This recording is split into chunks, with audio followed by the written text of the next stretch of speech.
Hello, lovely people. It's Cara here, and I am so mad. You know this already. And welcome back to my channel. Another week has flown by. Oh, it's been a busy one. And actually, quite excitingly, I'm entering into the party season. So tonight, I'm off to the National Dental Awards in London, which is very exciting. And yes, of course, I will be sharing details of my dress over on Instagram. And if you don't follow me, head over there to check that out. Not now, wait. Do it afterwards, please. That'd be grand. So I'm really looking forward to that. And then next Friday, I've got another event to go to, and that's our national conference. And we're going to a venue in Wales. So that'll be exciting. See a part of the world I haven't been to for a very long time in very long time. Oh, put my teeth back in. But today I am doing something a little bit different. I've got a small notebook here to help prompt me because I am taking part in the this or that challenge. So this or that. I was tagged in this by the lovely Angela from Devon Threadtails. Thank you, Angela. I found it really interesting. I loved your video. If you haven't watched hers, head on over and watch it. And a number of people in the sewing community have done it. And I think it's just a really nice way of hearing a little bit more of the inside mind of us sewists. And it originally came from the Love to Sew podcast, which is an amazing podcast actually. And then the lovely Julie, who is the creator curvy here on YouTube, put these graphics together. So it's quite a consistent approach when you get to see it. So I have a number of questions to go through, and you may well be able to preempt my answers, but to be honest, I've written them down, but I haven't given I've not really thought about it a huge amount. Some of the answers come to me immediately, others I'm like, oh, that's curious. So let's kick off with number one. So number one is a late night sewist or versus a daytime sewist. Oh, that's a really good question. Late night or daytime? I'm probably going to say anytime. And I'm not surprised if you already sort of answered that. As if you've been watching my channel a really long time, then you'll know that I'm often at my sewing machine before I've had a cup of tea or a coffee, if you're a coffee drinker. I've said it loads of times and I'll say it again. I'm so glad I have found something in my life that drives me in the way that my hobby does. And it creates friendships and experiences and opportunities. It keeps my brain working. So anytime is the answer for that, because I actually am just driven to sew. People often say to me, how do you find so much time to sew? That is what I want to spend my time doing. I do housework when I need to. I've got a full-time job. I've got a lovely husband, a beautiful daughter, 2 dogs. But I don't know, I guess I watch telly less than some people. I don't cook, I don't remember, and I do housework when I need to, but it's not part of my routine, if you like. So yeah, anytime sewist, and literally I can jump on and do something and then jump away and do something else, or just obsessively sew, which is great as well. What about you? Are you better in the morning, evening, weekends? Let me know. I'd love to hear some of the comments below. Let me know what you think.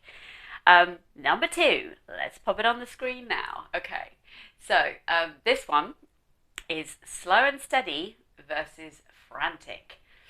Ooh, what are you saying? What's your answer to this question on my behalf? Slow and steady or frantic? Now, probably more frantic than slow and steady. I think that's fair. But I would actually say fast as opposed to slow. I don't know why it is that I can sew really quickly. I have taken to sewing like a duck to water.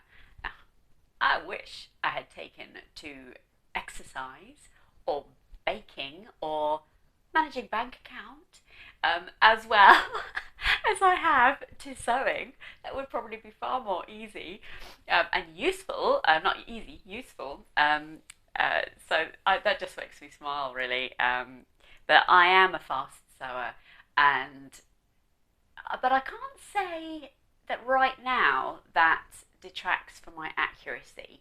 Definitely would have attracted from my detracted, sorry, from my accuracy and attention to detail in the early days. But of late, my speed and accuracy are okay. Um, I have There are projects that I absolutely put my time into. Um, no, it's just not true. I put time into all the projects, otherwise you'd never get it finished. That's a daft thing to say. But um, and I've been making some beautiful things with Maison Fauve, and I have concentrated a lot with those. Whereas, for example, something like what I'm wearing today, which is one of my favourite patterns ever. This is the Molly dress by Sew Over It, in a lightweight French terry from Little Miss So and So a long time ago.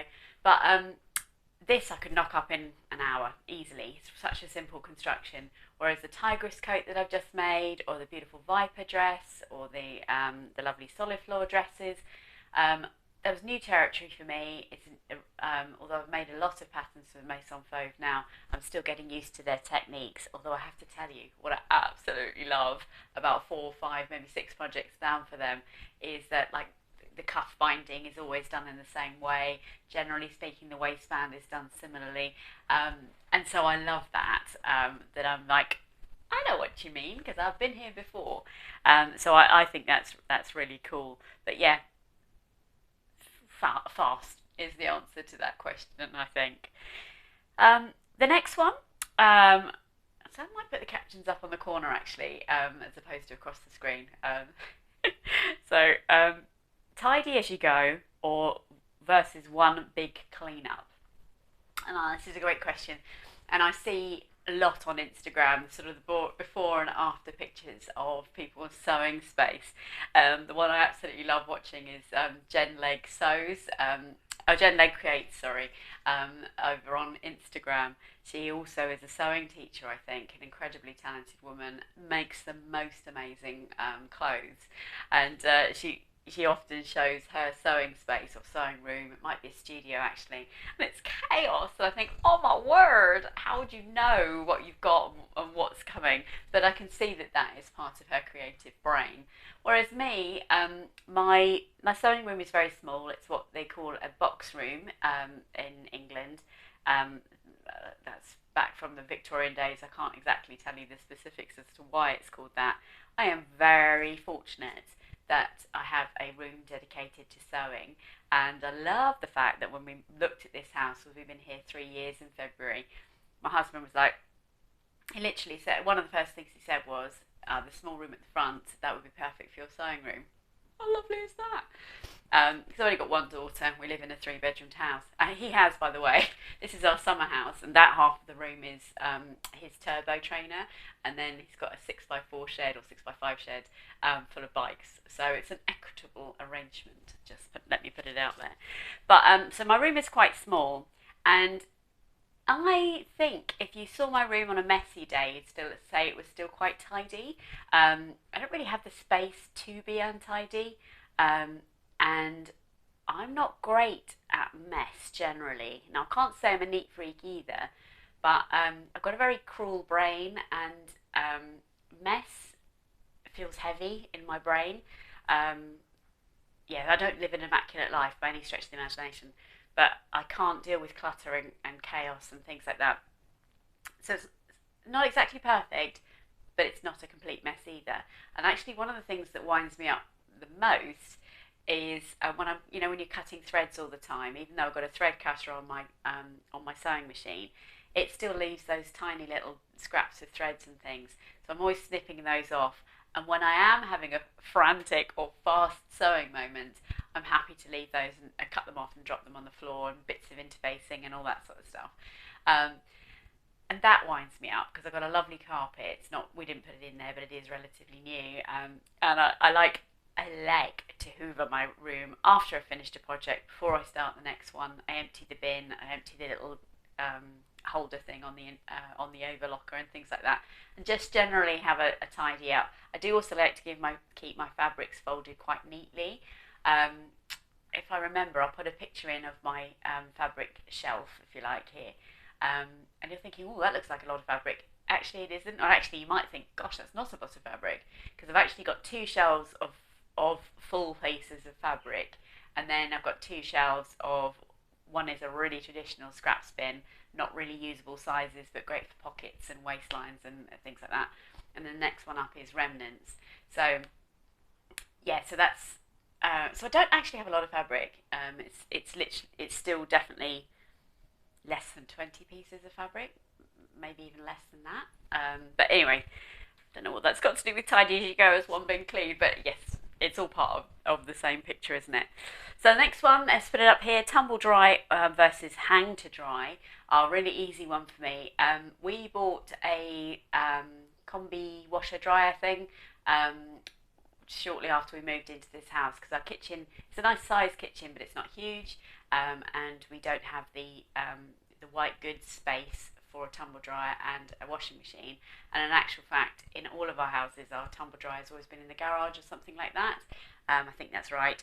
But here at this house, we knocked down our garage to make space for this summer house and the lovely shed that I was talking about, and obviously the hot tub, which sadly is off at this time of year because it's expensive to run the central heating and a hot tub. So the hot tub goes off from end of November-ish to, actually it was so warm we did mid-November to around about April, May time next year. But so we don't have a tumble, we have a tumble dryer, but it's on combi, and it takes forever, like unbelievably forever to use it. We did use it in the beginning, and then the energy prices just soared like everybody else.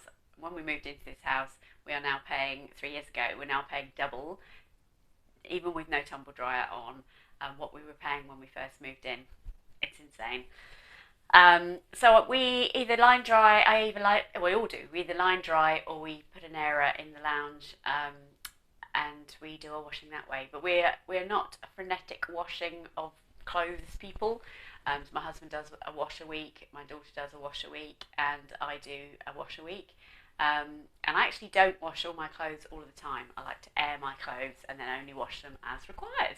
So quite eco-friendly in that way, and therefore it's only bits and bobs and undies and things that I'm predominantly washing. With it, when it comes to fabric, I always pre-wash fabric, and because I only air dry anyway, I don't tumble dry. So I hope that answers that question. Getting some insights into my life here. Next one is rotary versus scissors. Again, a really easy one for me to answer. I am left-handed, and I only use scissors. I have tried to use a rotary cutter. When I first started sewing, it was the done thing, particularly when you are using jersey, working with jersey, to use a rotary cutter. Everybody that I watched at the time, and we're going back a long way now, so like Shona from Satisfaction, there was Amanda from I Sew a Lot, Lisa Comfort from Sew Over It, she doesn't do it now, a lovely lady called from Sewn, she had an amazing YouTube channel, loads of people, they were always using rotary cutters, and so I thought, oh, that's obviously the done thing to do, because I didn't know any different, but I'm not so good at that, and when it comes to, you talk about speed, I find that the rotary cutter is too speedy and doom impending. But I use Fiskars red-handled left-handed scissors. I haven't really come across many other pairs of left-handed scissors, to be fair, and the Fiskars are a really great price. You can get them more or less anywhere. And I have said before that I've always used one pair of scissors on paper and fabric. For me personally, made no difference to the quality of my cutting. Just never has in my whole life. So what can I say with that?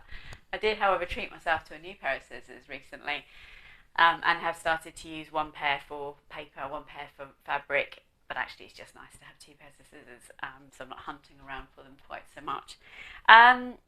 Next one is hand sewn buttons or machine sewn buttons.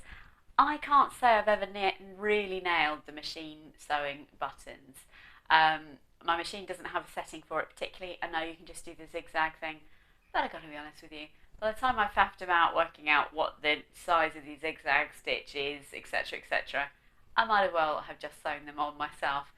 The other thing I would say is I really don't make things with buttons a huge amount, as in more than one button, and therefore one button really isn't much between friends, is it?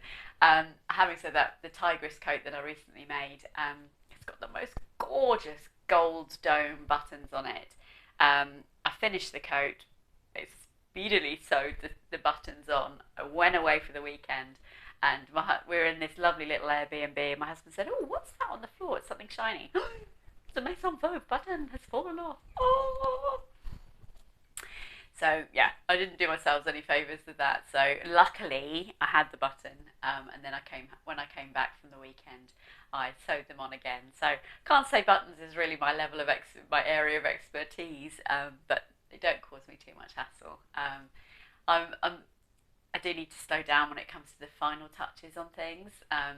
Zips is the other one. I just whiz through zips normally, but actually not so much recently, but because I'm more conscious of it, I think. Okay, where are we at? Let's have a look. The next question is knit versus woven. Oh, that's a great question. And I think probably it's quite seasonal, just like everybody else. I can't remember how everyone else answered this question. Um, I do love knit. I absolutely adore wearing jersey. And that's probably why I like the Molly dress so much. It comes down to sort of just above my knees. Whack it on with some leggings and boots, and you're good to go. I love that. And it is speedy to sew with, isn't it? Tremendously user friendly. And it's funny, going back to when I first started sewing, I was always told knit was difficult. I have never found it that way, not unless you're working with a curly viscose jersey or something. And in fact, just this week I made 2 sets of 90s. That doesn't sound very glamorous at all, does it? I will show you in a future video, but I basically got a really long length 90. It's minging now because I've had it for so many years, and I just thought I'd be able to go out and buy another one. And I haven't actually always worn nightwear, if I'm honest. It's a as I got older thing, literally in the last, and obviously it's winter as well, but I used to not wear nightwear at all. And then this long nightie, had it for a long time, didn't wear it because I wasn't wearing nightwear, then started wearing it, and I put a t-shirt over the top of it, like a loose t-shirt, and it's a really nice combo. It's just, yeah, it just works for me. And then, like last week, I decided, do you know what, I need to replace this nightie. Couldn't buy one anywhere, and then I thought, what am I talking about? So I've made the Zoe dress, which is like Friday Pattern Company, which is a really long line, quite close-fitting jersey dress, just like the nightie that I had. And then I've made coordinating t-shirts pretty much out of the same fabric to go over the top, and I'm really, really pleased with it. My daughter was like, "What are you wearing, Mum?" I'm like, "Oh, it's my new nightwear." She went, "Oh, right." I said, "Is it okay?" She said, "Yeah, it's quite fancy." So that's sweet, but I'll show you that another time. So knit is my favourite, but you can't beat a viscose. I'm a viscose lover. Well, actually, I say that viscose, denim, twill, yeah, a cotton lawn. So, do you know what I should have said? I should have just said any fabric will do, because that's the honest answer, isn't it? Really, but it's a knit or woven situation, so pick one, Cara. Okay, I'll probably go knit then in that case. Okay, next one up is so press as you go or all at once.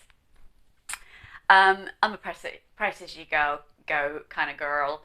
And recently I've bought a diddy little iron, which I was a bit sceptical about actually. But thinking again about the cost of having the iron on and just general energy usage, etc. I'd seen lots of people using these little irons, and I thought, do you know what, I'm going to give that a go. And what I actually quite like about it is it's very nifty.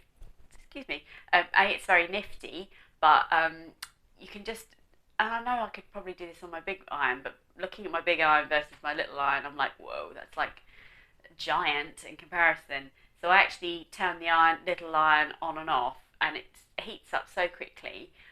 that I'm really enjoying doing that, and therefore I can iron as I go because I've got the more of an ability to have my iron when I need it without using too much energy. I hope that's not too long of an answer for that one. Um, Muslin versus just go for it. Come on, you tell me. What do I always say about my clothes? Yep, you got it. I don't twirl anything. I don't twirl. I will make a wearable version of another product, potentially in a less expensive fabric, for example. But actually, even then, I don't do that. I know when I started my ambassador role for Maison Faux, I was so nervous about the beautiful jacquard fabric that they sent me. Oh my word, it's absolutely stunning. But then I thought to myself, I actually don't want to make, at this stage rather, I don't want to make more than one Pilar jacket. It's absolutely stunning, but if I've got two of them, then I'm going to get less wear of the jacquard one than I would of the real one. And it's the same with the tigress coat, a beautiful cashmere wool that they've sent me. I think it's cashmere wool. Apologies if it's not, but it's stunning. Um, and again, real investment piece of fabric. But I thought, do you know what? I want to make a really good coat. I'm going to make it once and I'm going to make it well. And by that stage, obviously, I know that the size 44 fits me really well. They're very true to size. I haven't had to do any fit adjustments other than on the Viper dress because of the design feature of the waistband where I raised that up. So I'm definitely a just go for it girl. For example, this week, which again will be coming, excuse me, in a future film, let me have a sip of tea. I am making, excuse me a second. I am making the Blanca flight suit, which has been on my list for years. But the lovely Angela, again, hello Angela, sorry I mentioned twice in my video. And Angela Devon Thread Tales, I'm absolutely certain you've seen her over on YouTube. She's amazing, just the loveliest person ever. Actually, I just was messaging her just before this, actually, which is really sweet. But anyway, the Blanca flight suit is just a gorgeous closet core pattern. Angela has made it. I haven't even seen her in it yet, but she's so excited about it that I'm like, if Angela likes it, it's got to be good. Because she's got really high standards, and I really admire her for that. And she also really knows what she likes, and again, I really admire her for that. So I just was like, I'm just going to go for it. So I popped to Little Miss So and So, who are having an amazing sale, by the way. They got like 25% off everything, and then 30% off certain fabrics, which is amazing. And that's, I don't know if it's connected to Black Friday or not, but anyway, it's some amazing deals on their website. So I've got some really lovely Lady McElroy denim at £10 a metre, which is amazing. So I've snapped that up and I'm going to make that very soon. Let's have a look. Next question. In-store versus online shopping. Oh, sadly, I wish I could say it was in-store shopping all the time, but you know as well as I do that it can't be because we just don't have that many fabric shops here. I am lucky that I've got suppliers of fabric very nearby. So Dragonfly Fabrics is in Mayfield, which is only 25 minutes from me, but they're not open to the public. They're online only. They do sometimes have open days. Fabric Godmother, again, is only about half an hour, 40 minutes from me down in Hove. But again, they have open days but are not open to the public. Little Miss So and So, 15 minutes from me. Were open on a Saturday, but I think that's about to cease. And again, they're online only. And then, so my most recent refined, if you like, because I've known about it a long time but kind of forgotten, is Dot Studios in East Hoathly, and that's only about 20 minutes from me. So if you are ever in East Sussex near East Hoathly, then you need to go to Dot Studio because you only sell dressmaking fabric and they are divine. And then just down the road from that, in a little place called Halland, is they've just moved and now they've rebranded and they're called Fabric World, which I think is Fabric Land. No, it's like Charlie and the Chocolate Factory. What is the? I can't remember what it's called. I think it's called. I thought it's called Yeah, maybe it is Fabric World. But anyway, I can't remember where I thought of Charlie and the Chocolate Factory then. It's going to come to me randomly when I'm not filming. But anyway, they have got thousands of fabric in there, but they are predominantly upholstery, although they tell me they were getting some dressmaking fabric. So they are all the local places to me, which is fantastic. I'm really lucky that means deliveries are quite, are not too delayed and things. But sadly, it has to be mostly online for the same reasons as you guys have, I suspect. But actually, I have been to Dot to Dot Studio in person more recently, having remembered how absolutely brilliant it is. And Becky, the owner, is just divine and is an exquisite dressmaker. She actually does do bespoke wedding dresses and things like that. Absolutely amazing, but beautiful and very lovely with it. Next one is PDF versus paper. Again, a really simple answer for me. I am PDF nearly all the way, with the exception of the recent Maison Fauve, who one of their aesthetics is that they do paper predominantly and then do PDFs sort of 12 to 18 months after the launch. I have a very small collection of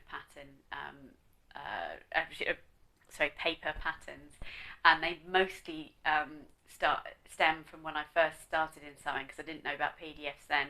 And believe it or not, because I've only been sewing, it's got to be about 8 years, I reckon, something like that. 16, about 2016 I started sewing. 16, what's that something? Oh, I don't know. Anyway, PDFs weren't as popular. Yes, they just weren't talked about as much.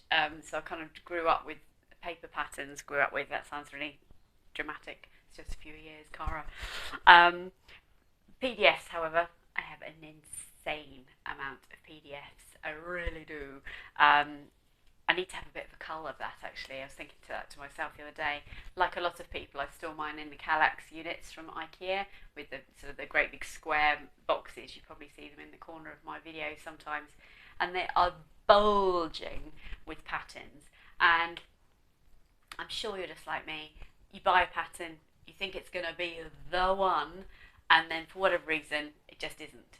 And then you've printed it off, you've got the pattern part. What I do is I've got the pattern part in storage, and obviously the instructions are still sitting on my OneDrive or something like that, or Google Drive, whatever. So I need to have a bit of a cull, really, because the likelihood of me coming back to some of those patterns is probably very small.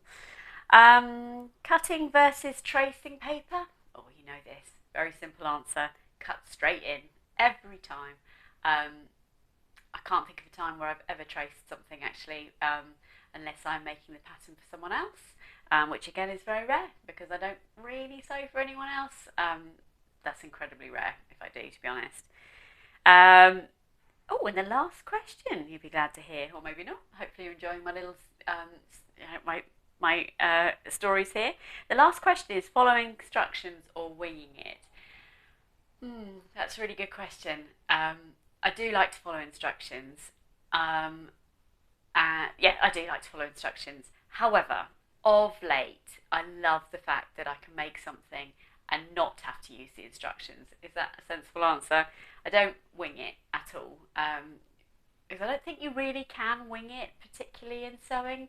I think for me, when I'm winging it, I'm using my initiative, but my initiative is built on experience, really, is kind of where I'm going with that. So no, definitely following instructions, and particularly on some of the beautiful projects with Maison Fauve, because they are just quite, they've taken my sewing to a new level. And thank you for all the lovely feedback on that, by the way. You seem to be really appreciating someone of, I'm just an amateur sewist bringing these patterns to life for you. So thank you for your love and support on those. Don't forget to click subscribe if you haven't already. I'm absolutely delighted to have gone over 7,000 subscribers. So I'm sorry if I mentioned that more than once, because I was delighted. I am filming something for a future film, and it happened to be that I mentioned that because it happened on the day I was filming. So thank you, thank you to you all. But there's plenty of space for more. So come on in, press the subscribe button, and let me know you're there, because I absolutely love to hear from you, and I respond to absolutely every comment every time. So yeah, for coming up next week, I've got some very exciting projects to show you and to share with you. I do share quite regularly on Instagram, so please head on over and follow me on Instagram if you haven't already, and that's just at @SoSoMad. And yeah, next week something a little bit different from me, in amongst everything else. So I look forward to sharing that with you. I hope you keep safe and well. Have a wonderful weekend, whatever you're up to. I'm hoping my head isn't hurting too much after my event tonight, but I've promised myself that I won't really drink very much because I just want to enjoy it. And then tomorrow I will actually be out and about in London, and I want to be able to enjoy the sights and sounds of that. So take care, everybody, and I'll catch up with you soon. Bye bye.